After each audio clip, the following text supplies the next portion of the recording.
He's an economist, educator, and entrepreneur. He turned modest Chapman College into booming Chapman University. He also runs marathons, scales peaks, dances on stage, writes books, forecasts the economy, and raises chickens. The tireless and talented Jim Doti next on Inside OC. Inside OC is brought to you by 5 Point. 5 Point is an independent real estate development company with assets under management across California. 5 Point is a proud sponsor of public television and community programming.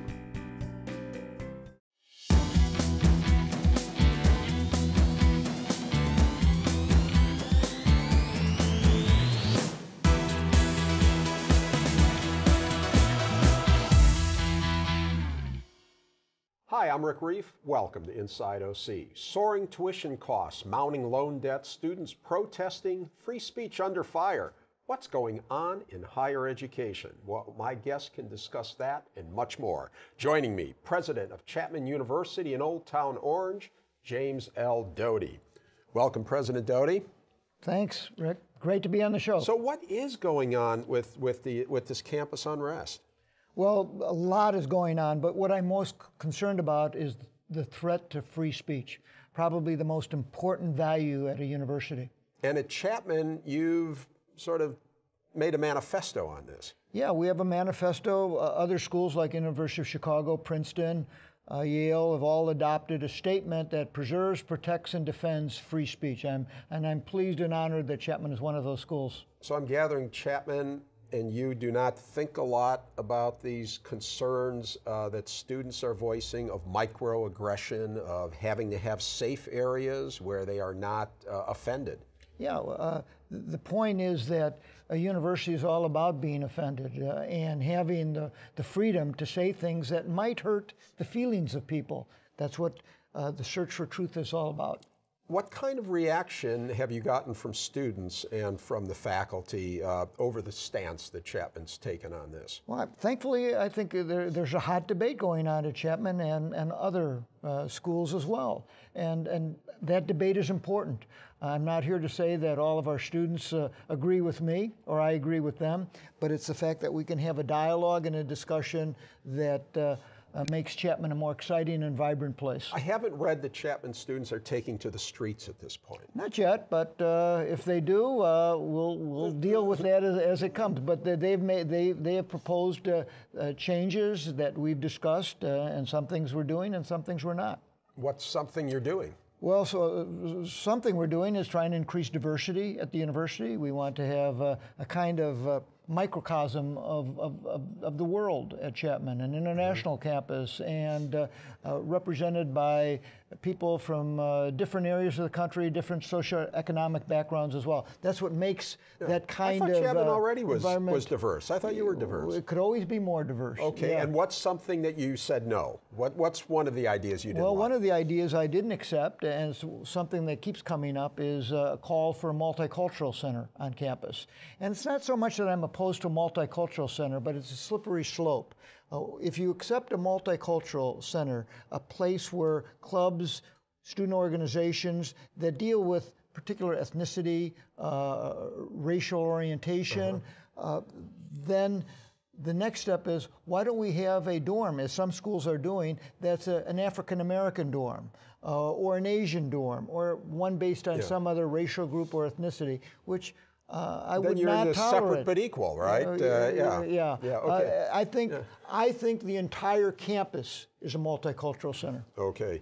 Another big issue, as you know, is the rising cost of college education. And so many students and families now graduate, and the rest of their life they're paying off these big loans. Is higher education overpriced? No. It's a misnomer.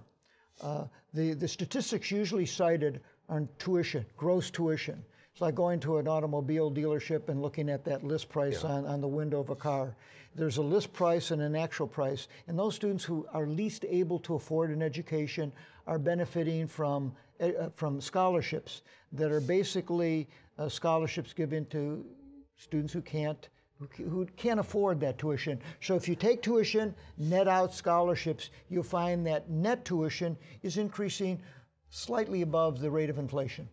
Really? So I know so many students, though, that have big loans when they get out of school. Average loan is now, it's a little bit lower at Chapman University, but for an undergraduate university now, it's upwards of $30,000. But you know what? Do you know the differential in lifetime earnings for a college grad versus a non-college grad? Almost $1 million in real dollars.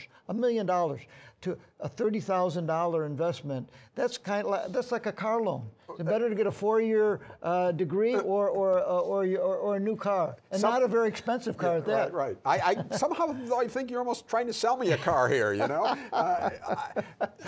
And I've done studies on this. I've written articles about the net price, the economics of higher education, and as much as you try to get the word out that it's net price that's important in tuition, because of the political argument and the political sensibilities of certain people, they continue to look at the gross price. All right. Well, Chapman right now, what's the annual tuition at Chapman? Annual tuition is around $45,000. Holy cow! So I'm thinking 45 times 4. I'm up over $200,000. 80% of the students are receiving scholarships. Some getting full rides.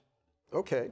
So those that are paying full boat either can afford it, or we have an exciting new program with Orange High where a select group of students who are interested in STEM, the science, technology, engineering, and math programs. If they major at Chapman, they'll get not only a full tuition scholarship, but room and board as well. I can see why you have been very successful growing Chapman. And in fact, we're going to talk about that in a moment. Well, to parents out there, it's the greatest, the best as an economist, it's the best investment out there. Chapman. Highest return of investment. Not just higher education, but Chapman in particular. Well, there's a certain margin over the rest, and that's the Chapman rate of return. After 25 years, you're retiring. Why now?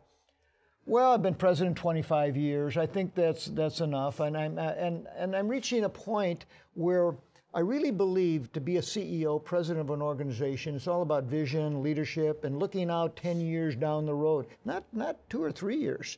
You know, we're doing things at Chapman where we are beginning to think 5, 10 years down the road. I'm not going to be president that long, so it's important to have a president in place that has at least a 10-year horizon. And I'm also looking forward to returning to the faculty. I started out as a teacher. I want to end as a teacher. Wow, and you will.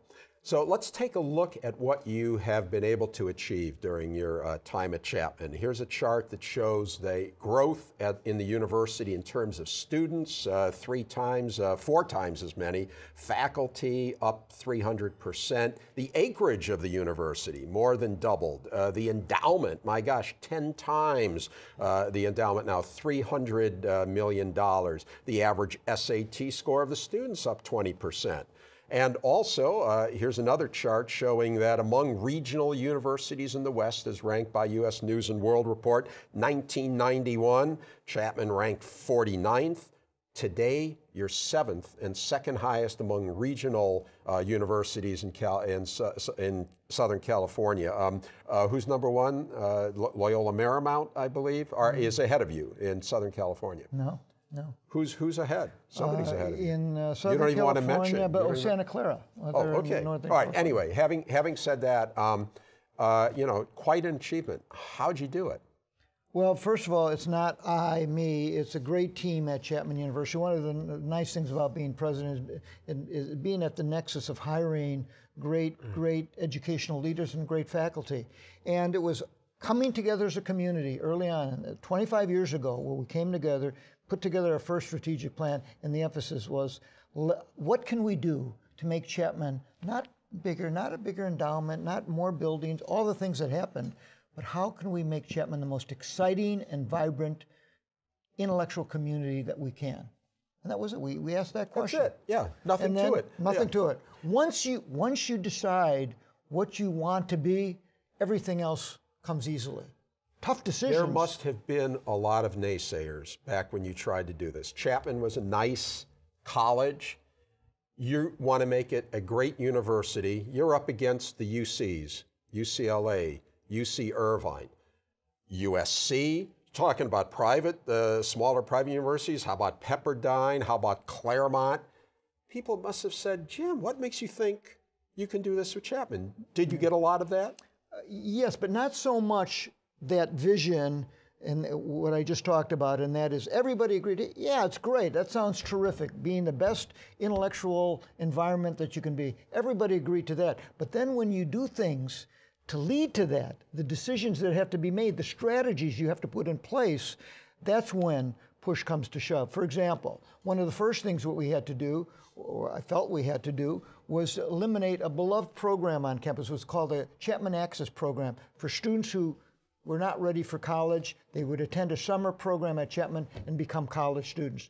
The problem with that is high schools were sending us their marginal students, those that were not intellectually prepared yet, because of this Chapman Access Program. We had to, if you really want to be the best university you could be, with lively, engaging, vibrant discussions, you need well-prepared students. So we had to make the decision to end that program.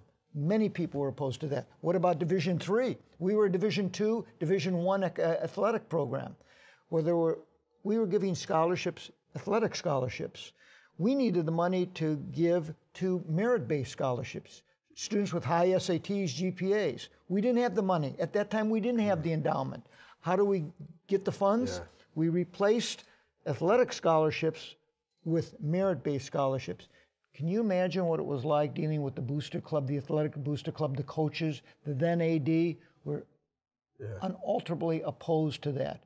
Huh. But those are the decisions that you have to make that complement your overall vision of being a university of distinction, of national stature. Of course, you had some backing of some prominent people. I'm thinking of George Argyris and his wife Julia. They have been huge supporters and backers of what you've done. Like I say, I couldn't have done it alone. It was a team that made it possible.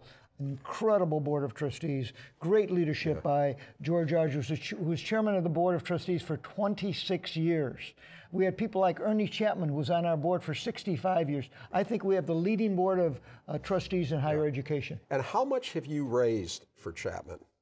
Let's phrase it this way. How much during your reign has been raised by the university? I think we're somewhere north of $500 million, $500 million. Over $500 million. Okay, well, speaking of the latest thing that's going on at the university, you've referred to it as the crown jewel of the university, and that's the new Musco Center. Let's have a look.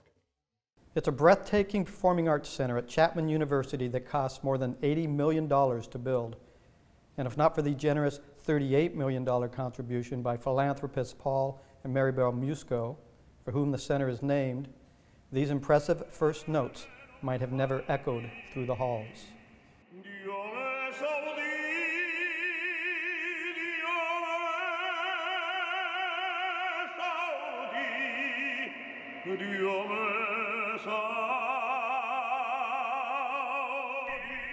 Beautiful. Beautiful. The place was empty, and it just resonated through that whole hall. And he was there basically to check the acoustics and just fell in love with it all. Figuratively speaking, does one's hand shake when you're writing a check for $38 million? No. The money isn't the issue. It is what this center is going to do for students and how it is going to draw to the university such highly qualified students because they're going to want to perform there. What were the arrangements in terms of how hands-on you could be in the creation of this new Performing Arts Center? Well, our hope was that this would be an icon for the university, and we wanted it to be the best. Most people donate money and walk away. We insisted on, we have an okay and approval of certain things. Not that we wanted to dictate anything, we just wanted to make damn sure it was the best. The Musco Center for the Arts will celebrate its official grand opening on 19 March 2016 with a performance by Placido Domingo. You have a good seat? I can tell you when the Placido Domingo curtain rises at 6 o'clock that day, people will stand and, in a sense, scream how beautiful it is, and for the first time see something so remarkable at Chapman. Could I add one more thing? All of this would not have happened with other generous donors. Without them, it wouldn't have happened. And the other part is the staff, the committees that have been put together, who have worked so hard to ensure that this will be the best that they've ever seen. And it will be, I assure you. My prayer.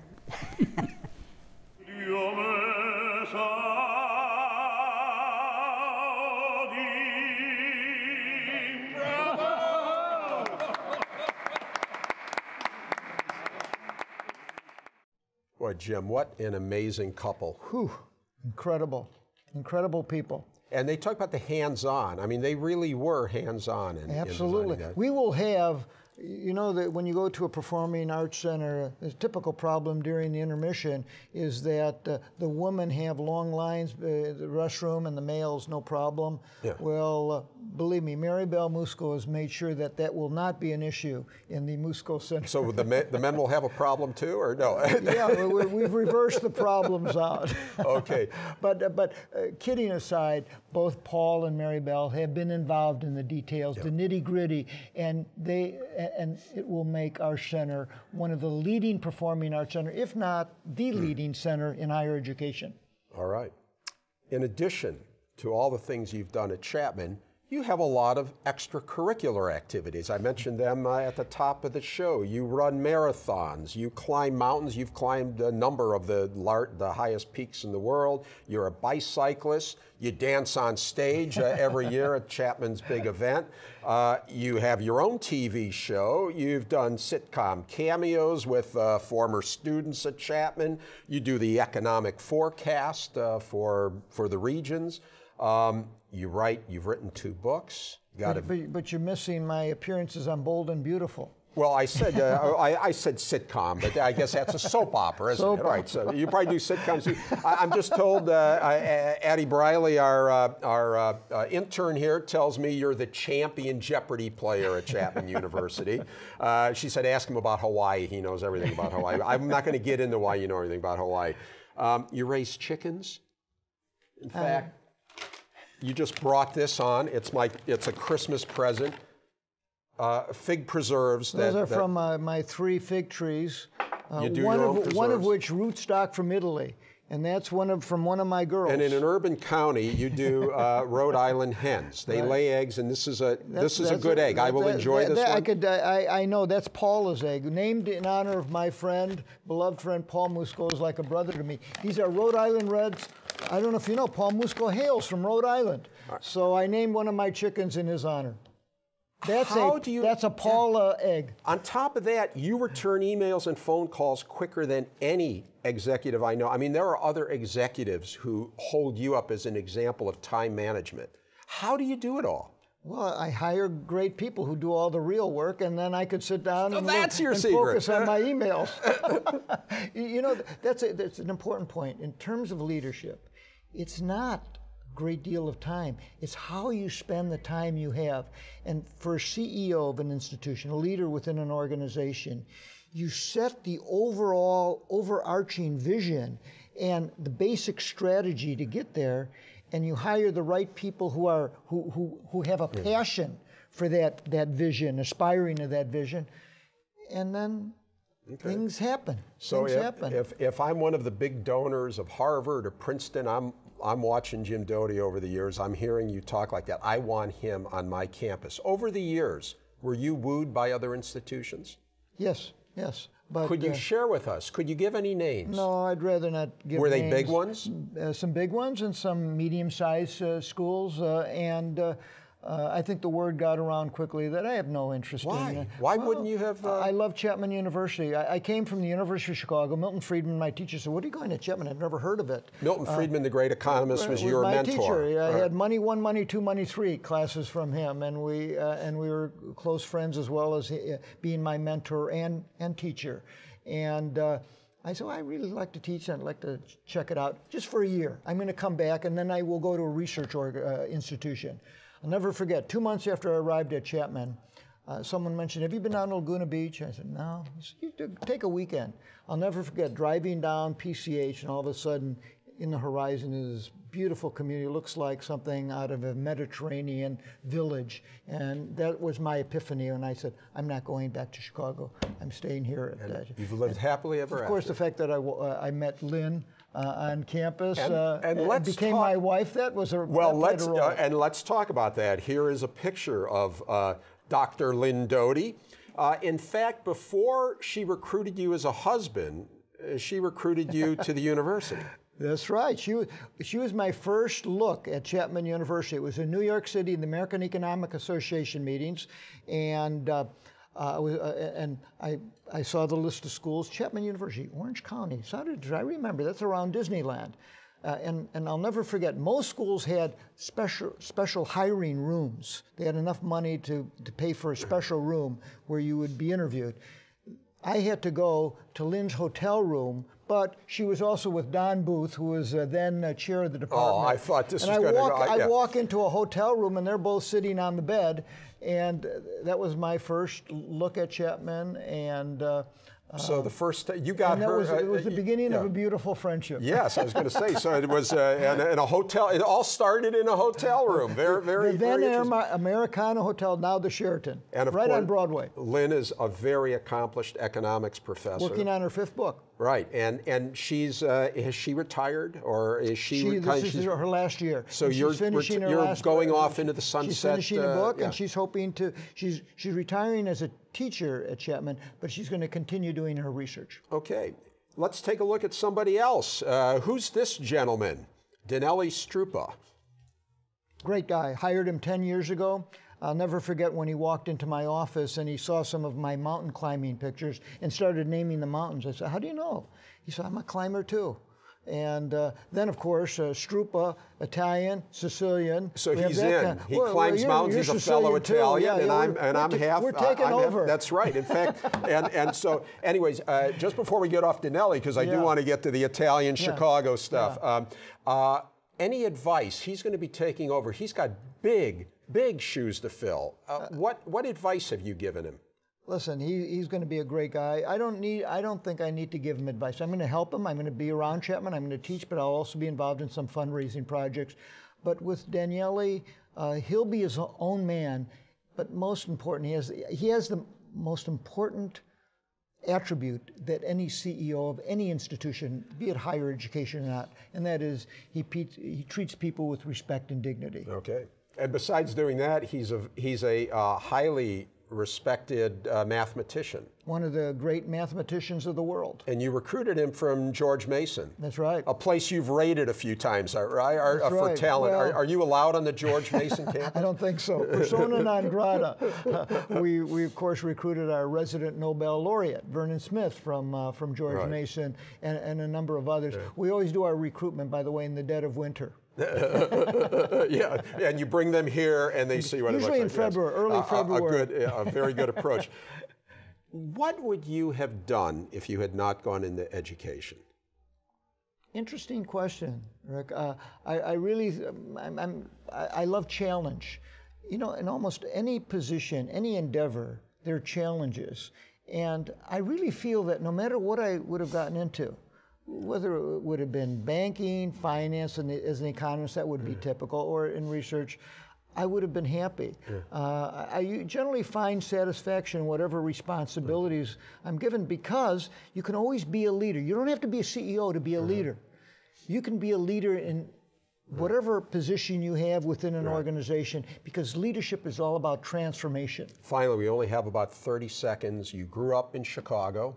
Italian boy from Chicago. You've written a children's book, an autobiographical, and for people out there see you as a great leader now. You had an issue as a young child. One of my books is Jimmy Finds His Voice, autobiographical, and it is a true story about when I was 6 years old, and I had a really very bad speech impediment, real problem with speech, and it's about how I overcame that challenge or dealt with that challenge. All young people have one or another kind of challenge, so the book was intended to help them see how they can overcome them. It's a wonderful children's book, just one of the many other things that you have done. It's just amazing. It's inspirational, and you've written economic books and now children's books. Well, Dr. Doti, thanks so much. Thank you, Rick. Thanks Thanks for being on the show. And thank you for what you're doing in bringing the Orange County scene to the public. We need that. Coming from you, that's high praise. Thank you, Dr. Doti. That's it for now. Thanks to my guest, Chapman president and chicken farmer Jim Doti. You can watch this show and past shows by going to pbssocal.org or rickreiff.com. Thanks for watching. We'll see you again on Inside OC.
Inside OC is brought to you by 5 Point.